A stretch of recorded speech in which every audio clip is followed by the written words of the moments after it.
Kalian tahu nggak sih konflik Thailand dan Kamboja?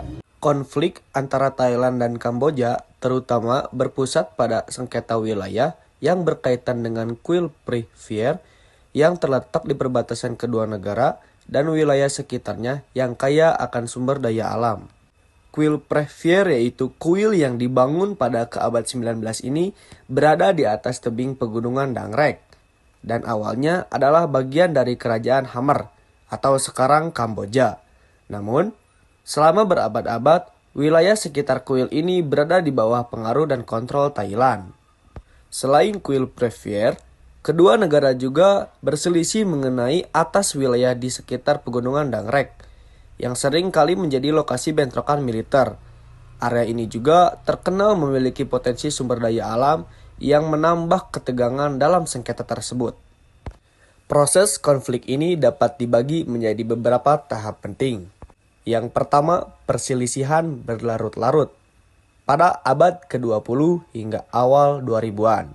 Sejak dekade 1950-an, perbatasan antara Thailand dan Kamboja menjadi isu utama.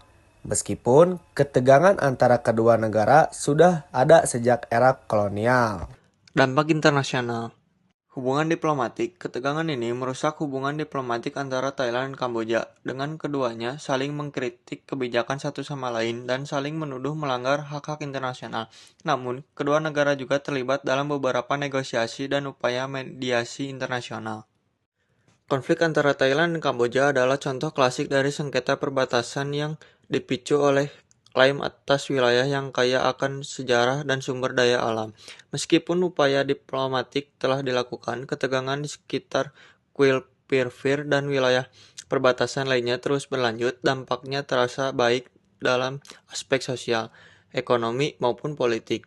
Tidak hanya bagi kedua negara, tetapi juga bagi kawasan Asia Tenggara secara keseluruhan.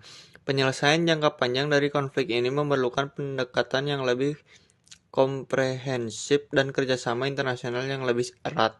Jadi, kesimpulan konflik antara Thailand dan Kamboja adalah contoh klasik dari sengketa perbatasan yang dipicu oleh klaim atas wilayah yang kaya akan sejarah dan sumber daya alam. Meskipun upaya diplomatik telah dilakukan, ketegangan di sekitar kuil Pripyat dan wilayah perbatasan lainnya terus berlanjut. Dampaknya terasa baik dalam aspek sosial, ekonomi, maupun politik.